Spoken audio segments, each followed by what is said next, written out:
Welcome into the Saints Insider Podcast. Today is Wednesday, May the 28th. I'm Zach Ewing along with Matthew Paris, Luke Johnson, and Jeff Duncan today. Saints going through organized team activities, which, Jeff, you told us today their organized team activity was not football at all. Yeah, I think they're doing a little paintball. And I think, I may be wrong about this. I've been wrong many times before, but I think the last time they did it, paintball, was 2006. Who do we think is the best paintball player on the Saints roster? I'd go with Honey Badger just about for everything. He just seems like he's good at it. Got moxie. Go bowling and Honey Badger's out there Moxie. bowling 200. It's got to be somebody younger. I was thinking Foster. If he wasn't hurt, Foster might be good. He seems like he's gone paintballing before. Yeah, It's actually Isaiah Foskey. Yeah. Should we do a paintball draft? Yeah, Foster Moreau's a good answer because I think he's got a little bit of wiliness to him. Yeah. You know, like he'd be like, "Oh, hey, don't shoot," and then bam, right, shoot you right in the face. I'm gonna go Bub Means. I don't know. Bub feels like a good paintball player. We got media availability tomorrow.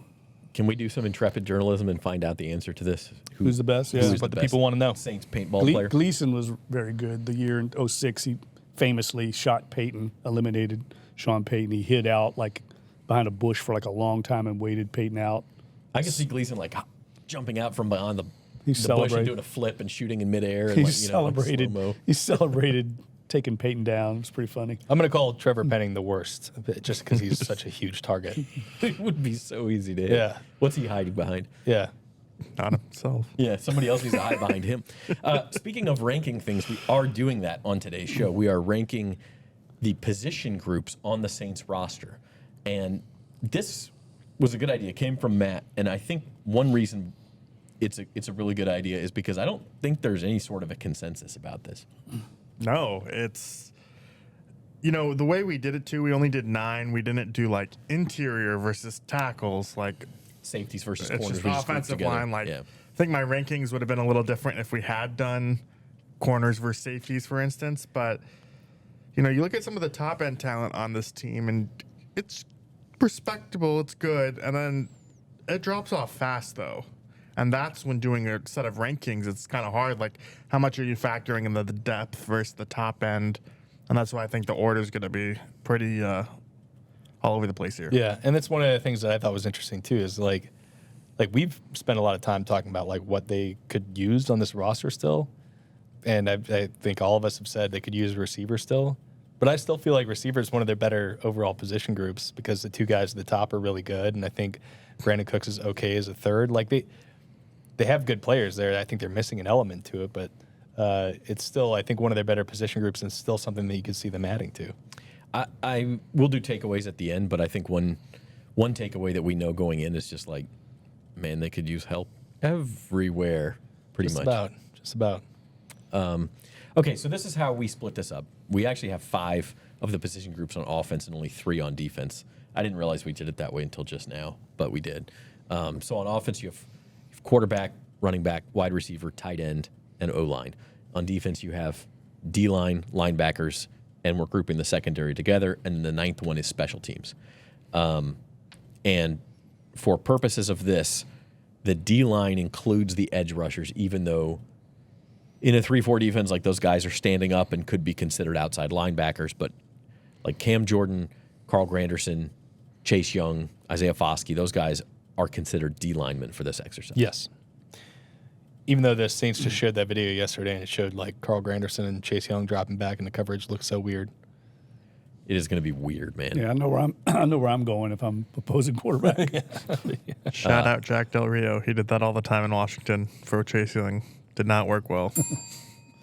Yeah, I don't know how that's going to work, but that's a discussion for another day. Let's start ranking these groups. We're going to go from the bottom up. So number 9, the worst position group on the Saints roster, and probably not a surprise. Still maybe jarring to see it, but it's quarterback. And I don't know, Dunk. We talked about this. Like they have no wins in their quarterback room. You cannot have any sort of expectations for this room.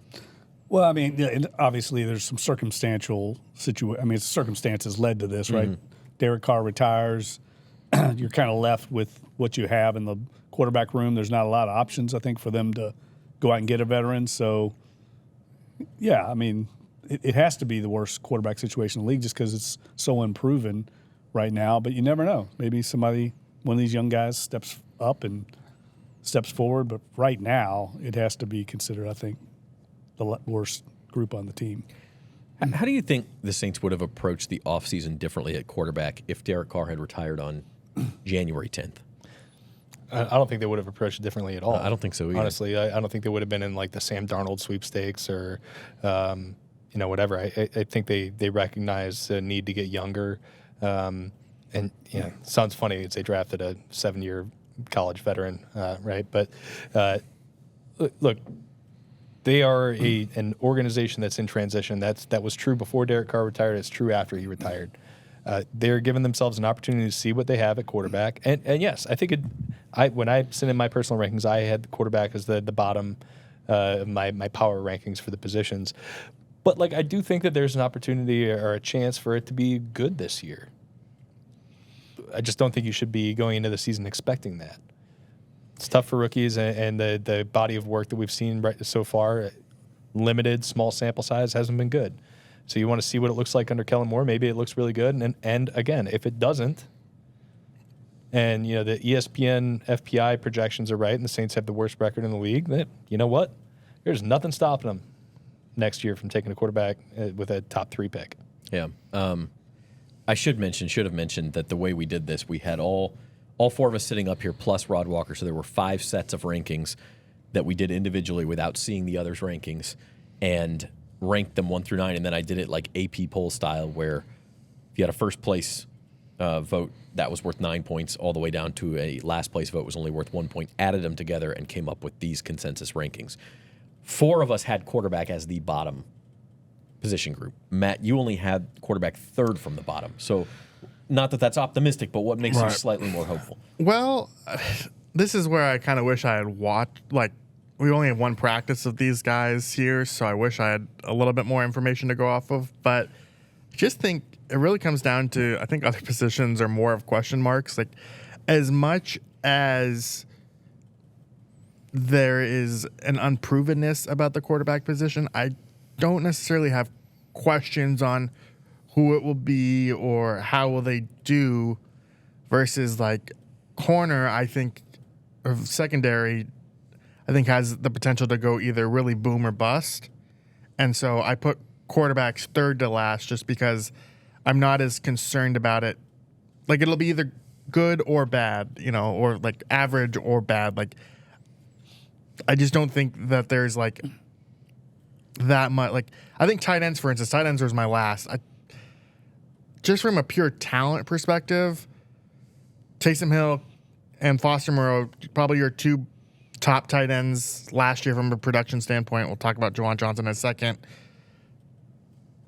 Like, they're coming off major knee injuries, so who knows what you're going to get from them this coming season. Juwan Johnson, we criticized the contract, but he's probably their best healthy option right now. He had an okay season last year. And then the rest of the room is just lucky. Like, those guys will be lucky to make the roster. Yeah, we'll talk about tight ends in a second. I would say one thing that I did myself as I was ranking these is like think about how volatile the position is, like what the variance could be. Like you said, right. Defensive backs maybe are a boom or bust. Quarterbacks felt like one of the least.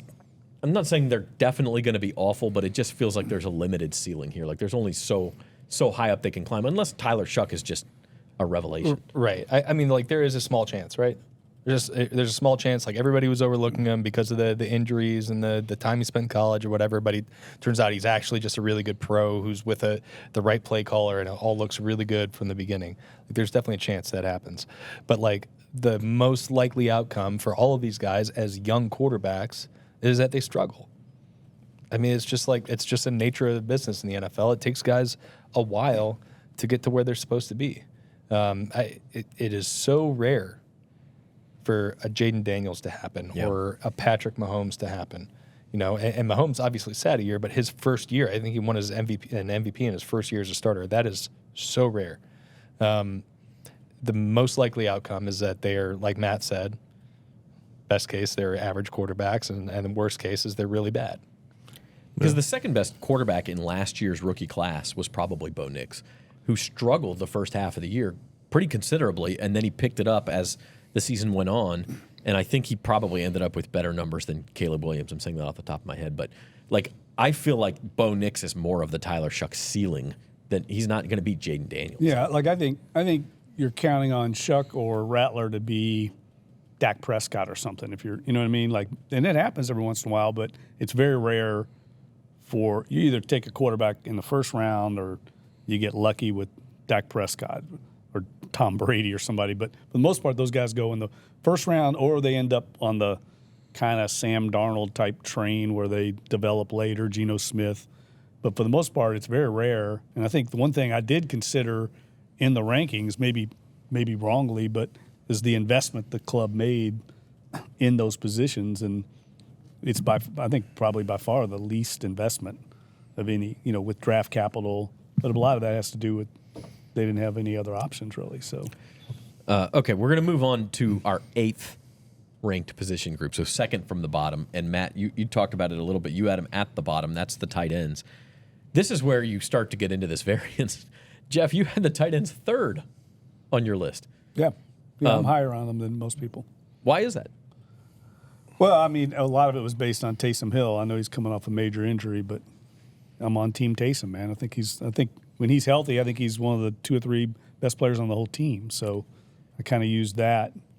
I mean, again, I don't know how if he's going to come back. I'm just counting on him to recover to some level and still be a productive player. And I think Juwan Johnson's been underutilized. I think he's better than he's played, and I think he'll play better with Kellen Moore and a different play caller. For whatever reason, it just didn't produce. And, I think Foster Moreau's like a decent role player. So, I don't know. I mean, I'm mainly basing that on Taysom Hill. Taysom Hill had 187 receiving yards last year. Yeah, but I mean, I count him as a playmaker. Not Sure, but I would. I mean, he's not a running back. I think he's more effective. He was a more effective player last year as a running back. He's to me a anyway. player. He's a Sure. player. And if we're going to classify him as a tight end, this is where you would rank his impact. So that's Right. fair. But I think the bigger question is, when is Taysom able to come back? And when he does, is he the same guy? What he had ACL, right? ACL plus And then in that was December, early late December. in the year, right? Yeah. Yeah, I mean, it's gonna be tough, and obviously, what's he gonna be 35 this year? He's not already 35. He is a unique individual who's like capable of a lot more than most people are, but like that's going to be really tough for him to bounce back. I'm not really counting on him to produce a lot this year, as much as a fan of Taysom's game as I am. I do think that there's a chance that we actually see what Juwan Johnson has this year, because we've been waiting on it for so long. It just hasn't materialized. But for the first year regime to come in, for an offensive-minded head coach like Kellen Moore to come in and make that contractual commitment to Juwan, tells me they have something planned for him, at least. We'll see if it actually pans out. Like we've been waiting on this breakout to happen for years. It just hasn't. But I think there's a chance that with this coaching staff in mind, and with kind of what we've talked about them needing with the kind of big-bodied receiver, if they feel like they can get more out of Juwan, maybe he can play that role for them and have a sort of a career year for them under Kellen Moore. Yeah, the key for Kellen Moore is to unlock Juwan Johnson in a way that doesn't depend on Chris Olave or Rashid Shaheed being hurt. Because if you look at Juwan Johnson's production from last season, his best games came when those guys were down. And in 2023, some of his best games came when, he was more of the... was Chris Olave hurt in that Tampa game? No. I In 23, I can't remember off the top of my head. Yeah. But it's, Juwan Johnson even said after he signed the contract, like he doesn't want to be just a backup option. He wants to start faster, which I think is a real key for him. But I just don't think the talent for this position group is really there. There's just so many question marks, and you're banking on getting production out of the position with a guy who's like, is this Juwan Johnson's 6th year, 5th? somewhere around there. 2019, I think, was the year. College teammate of Tyler Shucks. 2020 was his rookie year. Yeah, and like So this will be his 6th season. he's like I think he can be a productive player. It's just everyone else. I don't know. I mean, Foster Moreau had a really nice season last year, but I just don't know with the injury.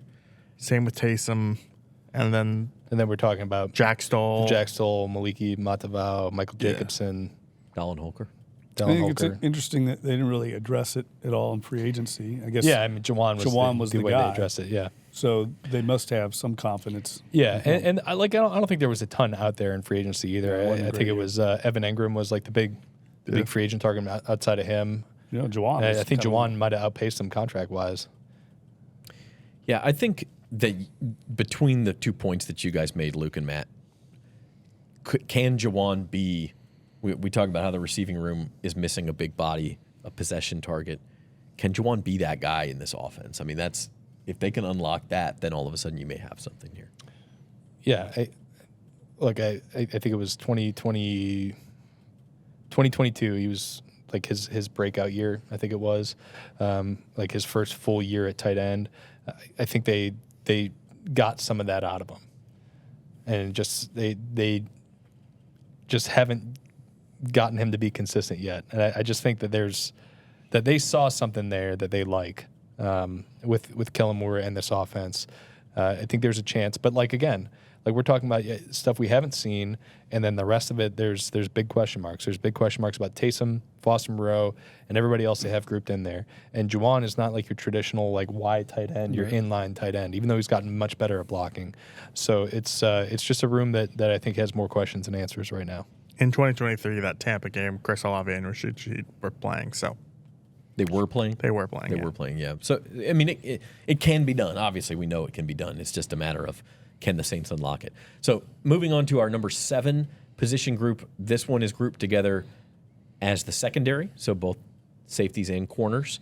And we have this fairly low. This side of the stage, Jeff and Luke, you guys had it a little bit higher. I think Luke, you had it 5th, Jeff 4th.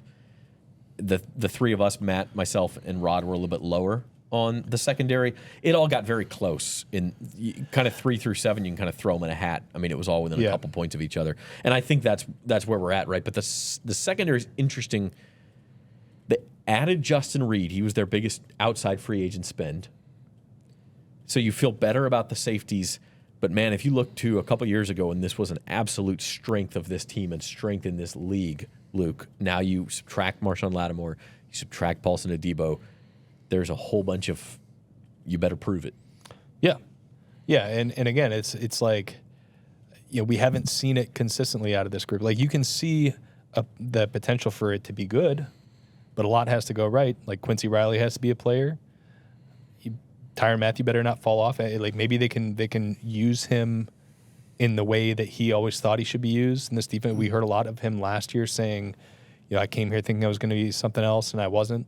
In this defensive scheme, so maybe they can unlock a little bit of him there, some of the playmaking juice that he's brought in the past, without asking him to be too much of a box defender that's getting exposed as a tackler.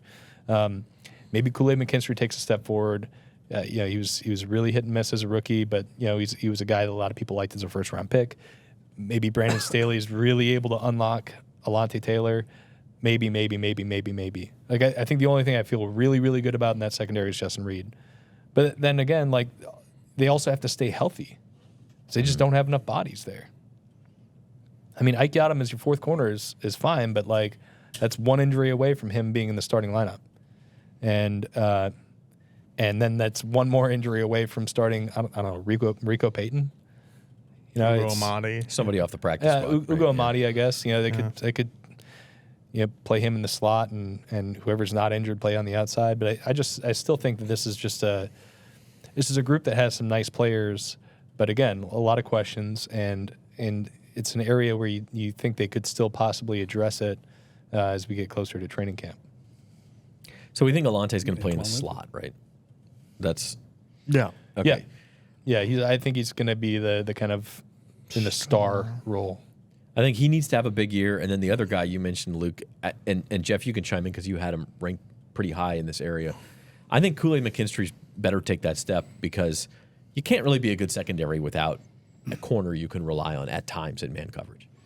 Yeah, I think it's a fair point. It feels like they've got a bunch of like kind of B players. You know what I mean? Like there's no Marshawn Lattimore. I don't know if you consider Reed an A player at this point of his career, but I feel like they've got a lot of options there, and there's a lot of guys with floors would be like C's. So that's why I ranked it probably a little bit higher. But I could definitely see where, like Luke said, there's a lot of questions, and it's hard to hang your hat on anybody, any of them really at this stage, that you could say, yeah, this guy could make a Pro Bowl run. You know? Like you could see the path for it, right? Like you could see Alontae Taylor finally putting it all together as somebody they're like, all right, this is what you're going to play. You're going to stick with this. We're going to take advantage of the strengths you have. We're going to let you rush the passer, right? He had like 3 sacks in the first 2 games last year. You could see him being a true like game breaker for them, but like it just hasn't been shown consistently enough to where you can really be like, yes, he is going to be that for us. Right. As you guys are talking here, I kind of realize like this position, maybe more than the others, is kind of indicative of where the Saints are as a team, or how maybe the trap they've gotten themselves into, because they have poured a lot of resources into the position. Alontae Taylor, 2nd-round pick, Kool-Aid McKinstry, 2nd-round pick.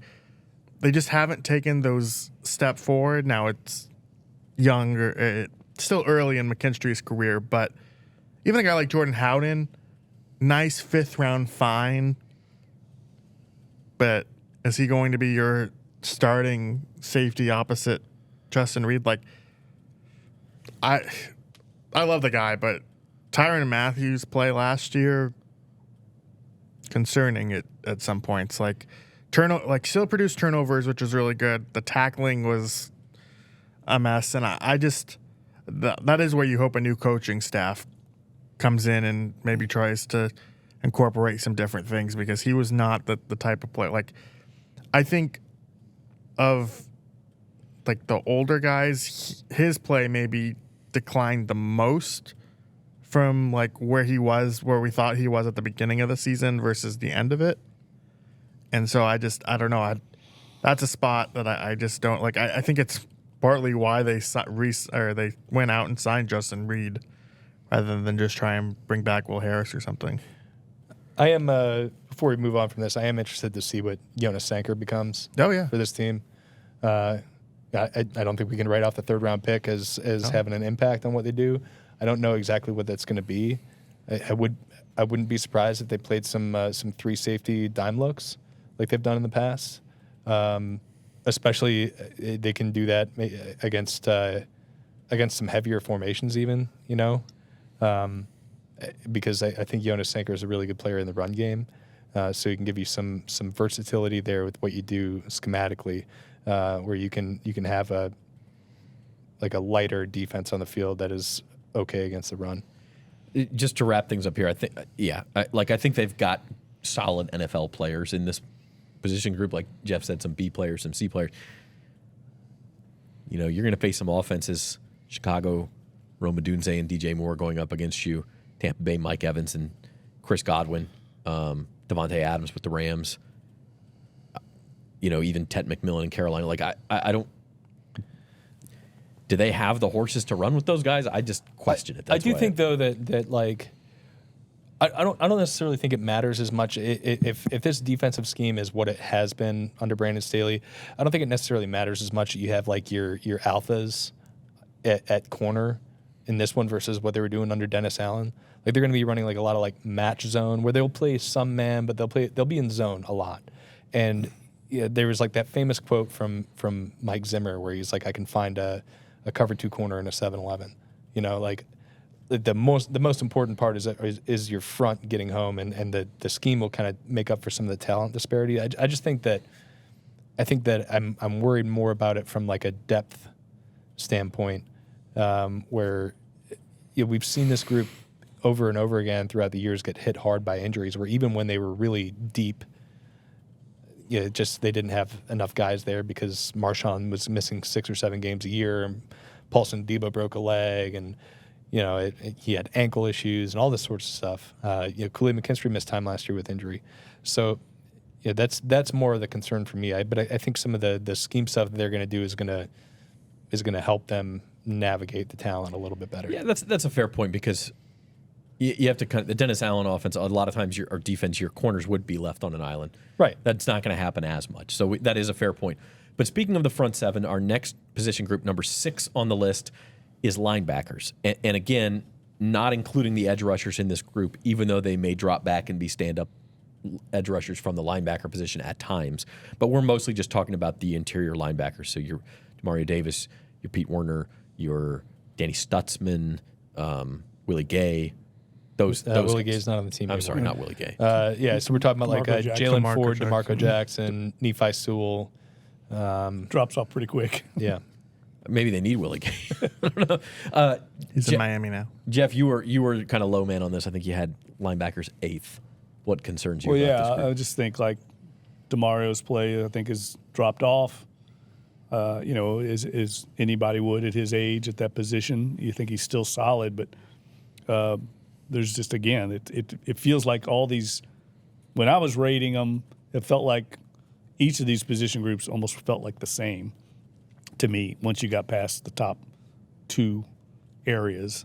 So I just don't see anybody that's a star in any way, and there could be a drop off there, and the depth seems a little depth shy if you're not including the edge rushers in this position.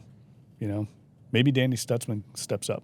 One thing I would say is it feels like this draft was like a mitigation draft in a way. Like they took guys at each position group almost to seem like they would be the depth that we're talking about. Like you're not expecting those guys to make an impact this year, but they're there in case break glass in case of emergency guys. Yep. Almost every position. And I think he's a guy that was productive, but we'll find out. Yeah. Matt, you were kind of the high man on linebackers. I think you had listed 3rd. Yeah, Demario's decline kind of worried me a little bit, but he still was overall pretty solid player. It's just 2 solid starters, and I don't know how many positions are on this roster where you can say, like, all right, I don't have as many question marks about them. Like, I just think Demario and Pete Werner are solid players, and that's as long as they stay healthy. The depth does scare me, but I put them higher just because, like, I think, like, I think the position group, like, at least their starters average to above average, and I don't know how many league-wide rather, and I don't know how many starters on this roster you could say that about of where they rank I think in their that's fair. positions. I think if you kind of say depth is not as important to you as how good the starters are, then you could rank this position group higher, Luke. Yeah, I mean, like, I don't know. What did I have him at? You had him 6th. I had him as, yeah, okay, So right where we are, yeah. I just, like, I'm with you guys. I like, Demario is still a good player. He's just not a great player anymore. No. And Pete Werner is fine. Like, Pete Werner is not going to kill you in a football game, which is important. He's going to be where he's supposed to be. He's going to make the plays he's supposed to make. But, like, he unless something drastically changes about him, he is never, ever going to be the guy who's going to make the game-changing play. He has, like, half a sack and, like, a fumble recovery in his career. Like, he doesn't make the big plays, which, like, I think, to me, like, you could look at Danny Stutzman as maybe a potential replacement for Demario down the line, but even though they just signed Pete Werner to this extension last year, it's like maybe he's somebody who can give you some playmaking juice, because it's just not what you're going to get out of Pete Werner. So, like, they're solid, they're capable, they're dependable. You know what they're going to be on a week-to-week basis, but, like, I don't think they're going to change the game for you in any way. So it's like, to me, that's why they rank lower, and their depth it's either not good or it's completely unproven. We don't know what they have there. Yeah, like, I like the idea of Danny Stutzman. Can he actually play in the NFL? No idea. We'll find out. Yeah, no idea. Jeff, this is a good time to plug. Jeff has a column that appeared on NOLA.com this morning. Demario Davis is only 6 months younger than Kellen Moore. Demario Davis and Kellen Moore played in the Senior Bowl together in 2012. So we got some cool photos of that. And Jeff, you talked to both Kellen Moore and Demario Davis about that. So it's a fun column. Check that out at NOLA.com/Saints. To me, this really comes down to the crucial question is, does Demario Davis still have it in him to be one of the top linebackers in the league? I think it's going to be interesting to see in this scheme, too, like how maybe his responsibilities change a little bit. I think the whole defensive implementation is going to be fascinating to watch because there's a transition going on that they've got to undergo. But I think Brandon Staley is a really smart guy, and there's going to be a little bit of a hybrid. When we were at OTAs last week, you could see, they're going to be in a lot of different fronts. I don't think they're going to be a lot of just traditional 3-4 very often. And I'll tell you, the thing I think DeMario still does exceptionally well is rush the passer.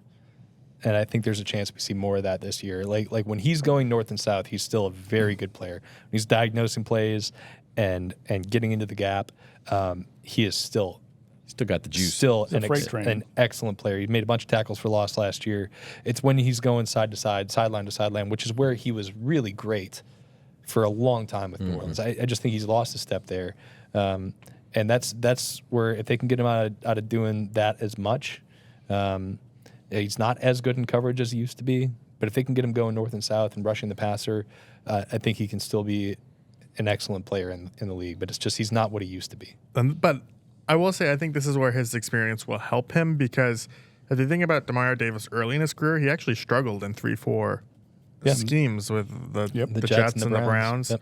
And it wasn't until he came here to New Orleans where he found his footing. But I'm not as concerned about that just given his experience and this coaching staff, I assume, would know what he does well versus what he doesn't. So I'm not as worried about him unless his play falls off even more than it did last year. Yeah. Okay, so that is the first 4. We got 5 left. We're going to have to go a little bit faster, I guess. But let's take a break first, and we will get to the top 5 position groups. We are ranking the Saints positions 1 through 9. We've gone through, what do we have? Quarterback, tight end, secondary, linebackers. We got 5 left, so we'll see how we rank them when we come back right after this. There's no better place to parlay than Caesars Sportsbook. With Quick Picks, you can tap right into pre-built, ready-to-bet parlays right from the home screen.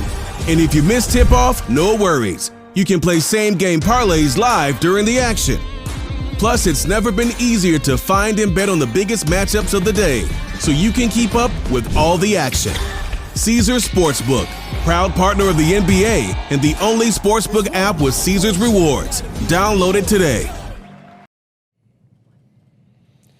Welcome back to the Saints Insider Podcast. Going through the Saints position groups here. Want to know what you think. What are your rankings? Leave them in the comments. Subscribe to our Saints at NOLA.com YouTube channel.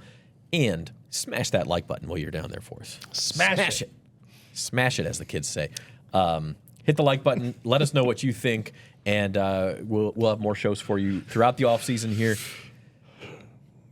Up next on our list, number 5, right in the middle, special teams. Not so special, not so great, not so bad. Some good things, some bad things. We're just kind of meh about the Saints special teams. Yeah, I had him ranked pretty low, honestly. I think I had him number 8, and that's because I think it's a big loss losing Darren Rizzi. I think he's one of the best special teams coordinators in the NFL. I know this is not necessarily about coaching, but he got the most out of those guys every year, and he's been one of the highest ranked coaches in those Rick Goslin rankings at the end of every season. Losing him is a big deal. Blake Grupe was really solid last year, but I think the rest of the special teams, that Matthew Hayball was one of the worst punters in the NFL in terms of net yardage average. He had a lot of punts inside the 20, but I think he needs to grow a lot. They have competition in for him this year. I think the coverage units took a big step back after Rizzi took over the head coaching job. So I'm a little lower on this one. I kind of want to see how it plays out in this first year under Galliano. Yeah, I mean, a lot of people when they hear special teams just think kicker, Jeff, and Grupe was good last year. I mean, that kind of got lost sight of in a bad season for the franchise. They may have found a kicker for a long time. Blake Grupe was near the top of the league in every category last year as a kicker. Well, I think also when I was factoring this, I was factoring Shaheed as a return guy, but I think they're going to dial that back a little bit, sounds like. So that would definitely, they're going to have to find somebody that, he was a big-time returner. Yeah. I mean, he Yeah, won that's true. games for them as a return man. So I think that I'm factoring him in. That's why I think I ranked him higher, because I thought Groupie had a solid year. Yep. He was definitely better last year than he was the year before. Punting's still an issue, but, JT Gray's still a top cover guy. The He return led the NFL in special teams tackles last year. Yeah. He's been a Pro Bowl special teams guy. So I think they're better. But again, I could argue anywhere from 3 to 7. These groups are all about the same. I wouldn't argue with anybody that thinks they're lower. They need a punter, but I would say on a team kind of full of weaknesses, I don't see special teams as that much of a weakness. We need Rod for this discussion because he had him ranked second. Special That's teams because of JT Gray. second. It's his guy. Biased. That's Mississippi guy. JT Gray homer. Matt, I think you were at 6th. So what's your take here? respectable unit. Punter, it's a little weird to me that this now, if Matthew Hayball loses his job, it'll be 4 years in a row where the incumbent is unseated in training camp. I think you would like stability at that position, so maybe Hayball will win the job. We'll see and keep it. I'm not giving up on my guy Charlie Smith. Yeah, I know we all love Slick Groupie. I was going to bring that up. Look, Groupie had a really good year last year, but there's a chance they've got something really special in Charlie Smith. Yeah, I really want to see how that. He was kind of shaky in OTAs the other day, but I just can't get that Tulane practice out of my head where he hit a 65-yarder pretty easily, and that was very impressive. And some of the warm-ups last year, the guy has tremendous kicking strength, and so I just want to see if it develops. I just want to see it in action in the game. Yeah, I just want to see I want to see him try to kick a 70-yarder. I really do. All right, one more note on special teams. Thomas Morstead signed with the 49ers this morning, so there's that. Did he, or did he Continues. just post a picture outside of 49ers Stadium? I don't think he would have done that if he I wouldn't. think didn't Schefter follow up and say he had signed? Can I Am I wrong about that? go story time here real fast? Please. In 2016, I was fresh out of college. I took a picture outside the Washington Post, and I posted it to Facebook saying, "Pleased to announce that I'm still looking for a job. Here's me in front of the Washington Post." It's funny. So- Did you fool anybody? I did. Yeah, Yes. I bet. That would be funny if Morstead had actually done that, but I think he's Well, actually. they've never really recovered from letting Morstead go. No, Bring that's, him back. that's one reason I brought that up. You mentioned stability at punter, and he's the guy. Number 4 on our list, and buoyed by a number 1 ranking from Rod Walker, the running backs. Rod had the running backs Wow. at number 1. I think I had him at number 2.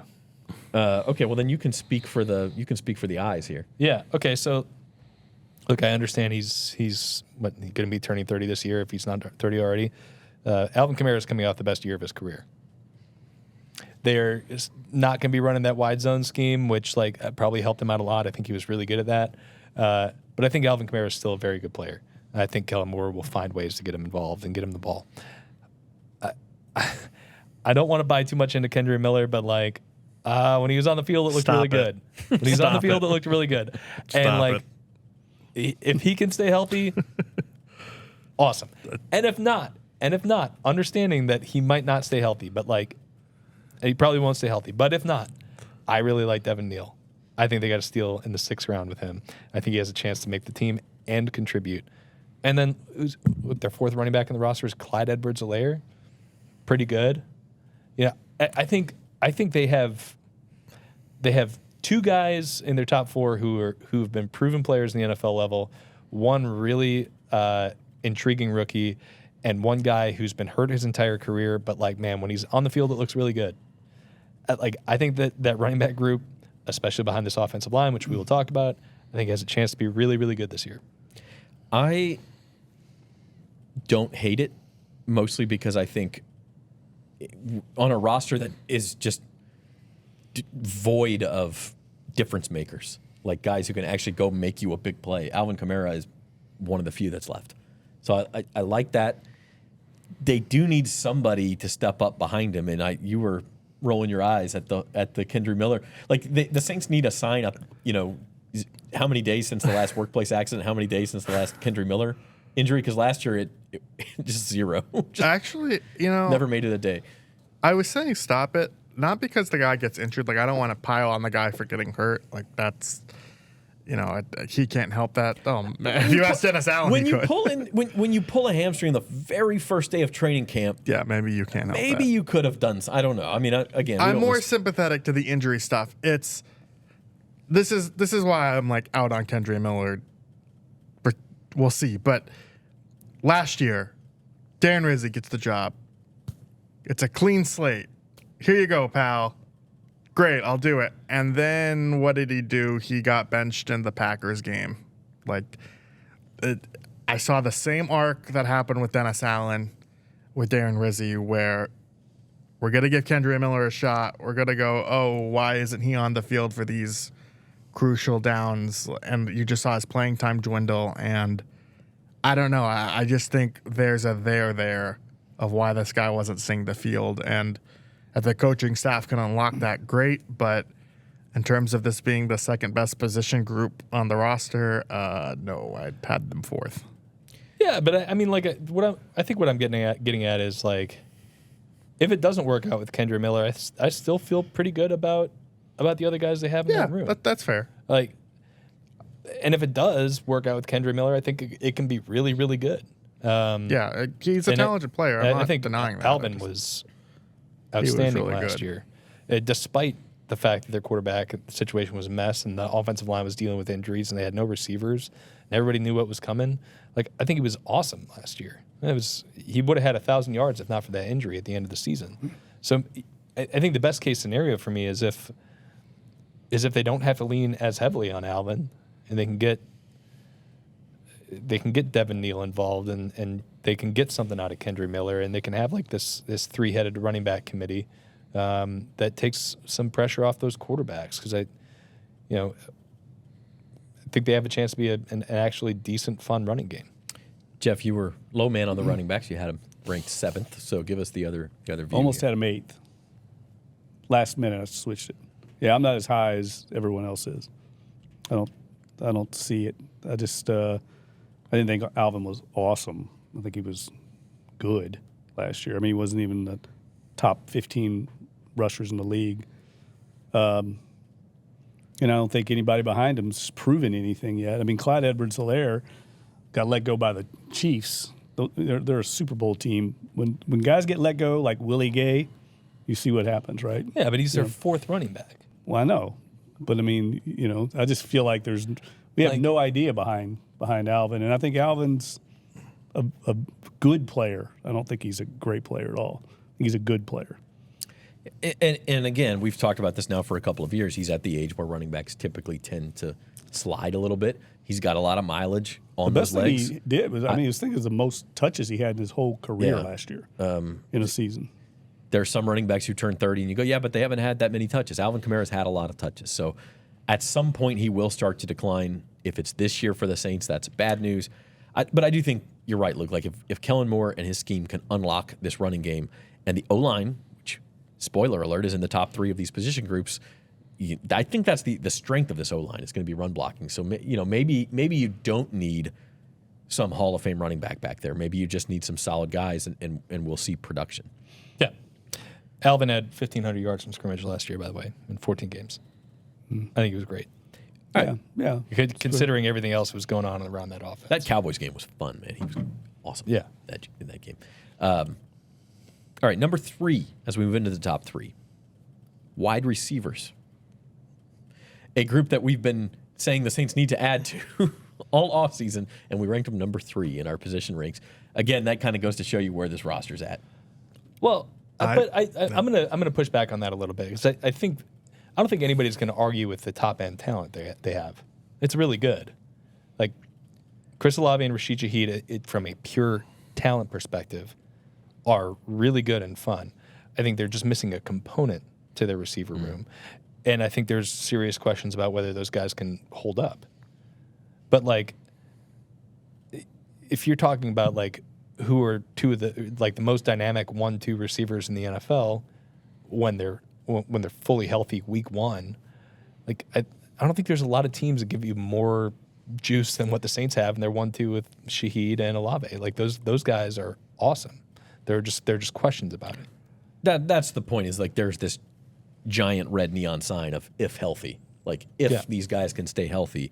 And Matt, you had him ranked number 1 in your rankings. Wide receiver was your number 1. I did, and I think Chris Olave is maybe their best player, and I think it's a compliment. The teams, every team's fan base, you see like, can we trade for Chris Olave? Can we trade for Chris Olave? Like that says something about the room. Rashid Shaheed was really impressive to me last year. I remember, we talked on this show of whether he was like a legitimate number 2. I think he proved that. And they just complement each other really well. It's super fast, keep defenses like on guard. You would like someone taller. And I don't know if Brandon Cooks is going to be like a solid, reliable number 3, but in terms of where just this overall roster is at, it's the group that I maybe had the least questions about, which is why I put them 1. Yeah, and like, again, Brandon Cooks, if healthy, flash the sign, could be a really good number 3. Dunk, you were lower on them. I think that probably has more to do with health than anything. Well, I mean, I would say this. Look, Olave is the one guy in this whole thing we've talked about that I think could be a Pro Bowl player if he stays healthy. I mean, when you start looking at the groups, it's hard to say anybody yet has proven they could be. He's the best young player on the team, and he's really not that young anymore, but he's in his prime. Yes, so just alone, if Olave stays healthy, I think at one point I had him second, and I dropped him a little bit just because of health. So I could see them easily being the second best group on the team. This is one where the variance is high, right? Like you can see the standard deviation is big here of what this Saints receiving corps could be or could not be. Number 2, they say you build football in the trenches. The last 2 position groups here are the O-line and D-line. So at number 2, we go defensive line. I feel so crazy about this being number 2. Why? Well, I am even more crazy about our number 1, but I guess we'll get to that. Yeah. Yeah, we will. Luke, you had the D-line 4th. I had him second. Matt, you had him second. There's a lot of puzzle pieces here. I'm not sure how they all fit together, but there's a lot of, I think, good players in this group. Yeah, similar to Jeff's point about there being a lot of B's and C's, this is a group that I just thought, like, there are legitimate NFL guys here, and whether they can get more production out of them, we'll see. But Chase Young had a pretty good year last year, minus the sack total. But pressure-wise, like, he had a bounce-back year for him, and I think that was encouraging to see. Carl Granderson, you would like him to be a little bit more consistent toward the back half of the season, but he's a pretty solid player. It's just a group that I think has some depth too. Like that's the thing we talked about. Like a lot of these other positions is if some of these guys get hurt, what are they gonna do? Carl Granderson has to miss a week. Maybe Cam Jordan has like a good week, or we'll see what Isaiah Foskey will do. I'm not ready to do that, but it's the edge rushers. If we were doing this, like if we were separating, like I said before, edge rushers and defensive tackles, I'd put edge rusher much higher than I would the defensive tackles. The defensive tackles are a bit more of a question to me, but overall, I think the group is okay even though it's lacking like a superstar. The tackles are fascinating to me because that's where it doesn't, like, how do these puzzle pieces fit together? You have the 2 guys you brought back in Colin Saunders and Nathan Shepard. Brian Brzee, who's a great pass rushing defensive tackle. Vernon Broughton, you draft in the 3rd round. Like, I'm fascinated to see where those guys play, how they line up, and how they rotate. Yeah, and honestly, like a lot of it's going to depend on what personnel package they're in. I don't know. I'm having a hard time figuring this out. I think my main issue with this, I agree with you. They've got a lot of guys who are definitely NFL players, which is you can't discount that, especially on the lines. Like you can't have scrubs out there. You're just going to get absolutely annihilated if that's the case. But I also think it's really important for you to just have like a beast. Yeah. And they don't have that. And yeah, I really like Brzee in like sub rush situations. I think he's really, really good. But he's been a liability as a run defender his first couple of years.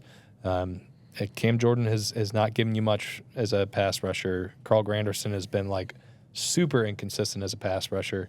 He'll have weeks where he looks like he's ready to be like a $25 million player, and then he'll have other weeks where he just disappears. So, I think that to me is really the big problem with this is like you're going to get decent enough play out of this group that you can count on it to be fairly reliable in that way. I think their run defense is going to be better, but like I don't think you have anybody here that's going to change the game for you, take it over for you, except for like the random weeks where Chase Young does it or Carl Granderson does it. Yeah, and they could use that for sure, Jeff. Well, the other thing is the way we're ranking them, where we're throwing the edge rushers in. I mean, it almost is unfair because I think I added it up. There's 16 defensive linemen now on the roster, the way we're doing it. And there's very few linebackers.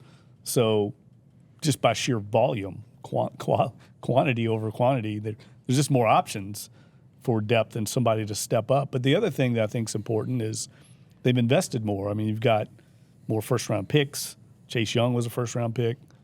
Brian Brzee. Yeah, Brian Brzee, Cam Jordan, of course. So, like, you've got more of investment from an organizational standpoint in this position. But I don't see anybody, unless Chase Young breaks out, that could be a Pro Bowl player. 15 sacks. 50 and a half. Yeah, I had D-line third, and I feel like that's too high. I had him behind O-line and wide receiver. None of us had D-line lower than fifth, and maybe that's the best way to look at this. Is just it's like you don't think they're going to be terrible, but are they going to be difference makers? They've got to be more physical. I mean, that's the one area when you watch them last year, they're getting moved off the ball, and that you can't win in the league if you're not more physical in the training. I think that's going to be a big point of emphasis for them this offseason. Yeah, I agree. And just quick, they played much better after Grantham was They fired. did. They really did. And so that's the wild card. Such a in here. huge indictment of that guy, man. Like, I always feel like really uncomfortable when like players are like, "Oh, this guy," Cam Jordan, who's like the team's most loyal guy, MF'd that guy out the door. Every single opportunity he had to talk about how bad Todd Grantham was, he took it. Even if it was just like, "Hey Cam, like, can you tell me about this specific play?" Like, yeah, well, Todd Grantham, that one thing. But he would never say it by name. He'd be like, "The last coach." He hated his guts. I think he would have definitely retired if they'd have kept Grantham. I mean, if we had done this podcast, these rankings like in September of last year, or October of last year, I think D-line would have been almost at the bottom because they were playing so bad. But it's they an did indictment on the coaching because they've got more talent than what they showed last year. Okay, so speaking of that, we move to our number one. The Saints Insider podcast started in August, maybe it was late July or early August of 2023. Imagine telling those guys that we would do a position rank in 2025 of the Saints position groups, and that at number one, and three of us had them at number one, it was as close to a consensus as we got in this exercise, was the offensive line. It's crazy. Well, I don't know why you say that. I don't think that's. I mean, first of all, they used 2 first-round draft picks. They did since then. Changes and things. Eric McCoy is, the last guy to make the Pro Bowl from this team. When he's healthy, he's one of the best centers in the league. So it doesn't. That's not surprising to me. It's not surprising now, but I feel like there were times in 2023 when we didn't even know who's going to be. Remember the short week between the Houston and Jacksonville games? We didn't even know who they were going to play on the offensive line. Like James Hurst got hurt, and who do they even have to put out there? And now they've got 4 first-round picks, 1 high second-round pick, and it's just one of those positions, Luke, where you just know who's going to be there, and you feel like, obviously Kelvin Banks we haven't seen play yet, but you feel like you can more or less count on at least 4 of those 5 guys. Yeah.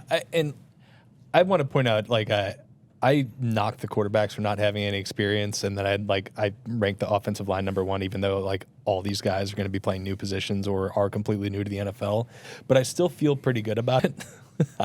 I don't know why. I think I'm really sold on the Kelvin Banks pick, and if he can lock down left tackle and Talifuaga can be even better at right than he was at left, because right is where he played his entire college career. if you got good tackle play, you probably got a pretty good offensive line, especially if Eric McCoy can stay healthy. You know, he's dealt with injuries the last few years, but really he's been a pretty consistently healthy player throughout his career. And you're just kind of hoping Trevor Penning can give you something to guard. And like I've kind of said it over and over on this show that I think it's probably his best fit as a player.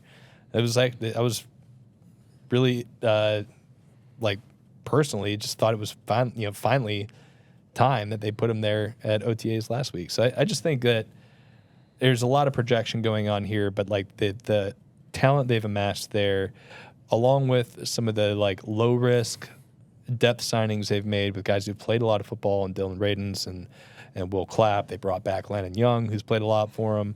I just think that like between the depth and the talent, this group has a chance to be really good. I mean, for one thing, they're huge. Every single guy in the lines.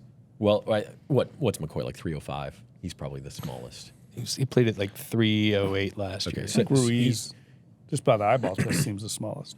Maybe I'm wrong. But your tackles are huge. Now Trevor Penning moves in and becomes a big body at guard. I feel like, and Matt, you didn't rank him quite as high, so you give the alternative here. But I feel like there's the best combination of like, okay, I don't feel like this position group is going to fall off the face of the earth, because even some of the depth guys have started in the NFL before. Your Dylan Radens and your Nick Saliveri, and I don't know if Landon Young has started. I guess he has. Yeah. Clapp has a little bit. Clapp a little bit. So you have some guys back there, but also the the chance, the ceiling could be higher if these younger guys really take a step forward, especially at the tackle. So that's the best combination to me. But you had them ranked lower. So what's I the lowest? I think so. You had them. I had fifth. Yeah, that is the lowest. This is a position that I just need to see it. It's really what it boiled down to. I actually think this is a group that is really going to miss Derek Carr as their quarterback, because he got the ball out fast, and I think masked a lot of maybe the downside of this group. And when Spencer People are Rattler mashing the dislike button right now. when Spencer Rattler was in, I mean, I think sacks are more of a quarterback's stat, but there's just more pressure to there, and they ranked 29th last year in pass block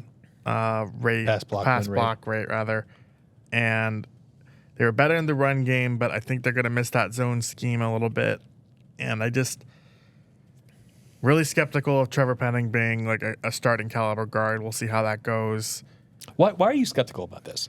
Because like I'm like all in on it, and I really want to know why this is something that you've been like kind of pushing back against. Because the man can't hold up in pass protection. But wouldn't you rather see if he can hold up in pass protection against a 320-pound D tackle versus a 260-pound edge who's like super athletic on the edge? Yeah, I don't. I think when a guy has struggled that, I mean, he played better last year, so maybe there is some stuff to build on, and it has been done. I just don't know if he has like the strength to kind of hold up there, and he's already like, he's an explosive guy. Like, I think he'll be fine as a run blocker. I just don't know if he can be the kind of guy you can count on all season long. Now, to his credit, last year I probably would have said the same thing about him going to right tackle or playing tackle, and he was fine. He was surprisingly better, but I don't know. I just need to see it. And that's kind of why I ranked them in the middle of the pack. And then with Kelvin Banks, I really like the pick, and Fuaga, but I don't know. I just need to see it. And so if we redid this exercise at the end of the season, and they played well, I'd probably have them as number one. Like, it's encouraging that they've put so many resources toward the line, but that doesn't automatically mean they're going to be the best position group. No, it doesn't. But I think it gives them the best chance at being good. Like there's as there is with every position, there's like a big drop off between like, okay, guys taken in the first round versus guys taken days 2 and 3, and like, Pro Bowls and All Pros and years started and all that stuff. But like it is really dramatic with offensive linemen and offensive tackles in particular. So for them to have 2 top 15 picks in the last 2 years and use them both on tackles, I think they're giving themselves a really good chance that both of those guys hit, and they can just not worry about it like they did for 6 years when they had Teron Armstead and Brian Ramczyk together. Two like all-pro caliber players at tackle. Yeah, the other thing I would say about Penning is, unlike some other position groups, if he doesn't work there, they have other options. There's a lot of these position groups we're talking about where it's like that guy's got to be good or the bottom drops out. Maybe it does. Maybe Dylan Radins is no good. I don't know. But like they do have some other options there. Yeah. So Here's the other thing, though. I mean, they're clearly saying something about Trevor Penning, right? They're basically saying this is make or break year. The organization. There's a lack of confidence being displayed by them in his future because they didn't pick up his option. They drafted somebody basically to replace him at tackle. So to Matt's point, you kind of got to prove it. There's reasons to believe he won't even be here after next year. A lot of reasons, and that says something. All right. So we're past the hour mark, so let's wrap it up.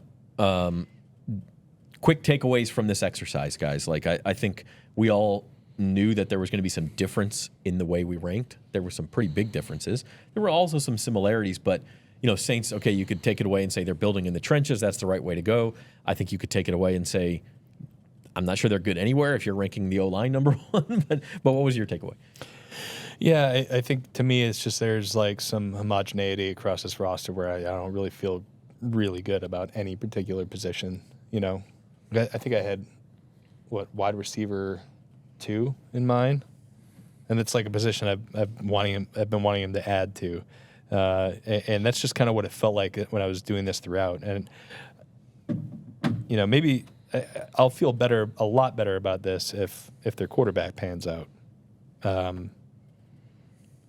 because that changes a lot of things for them.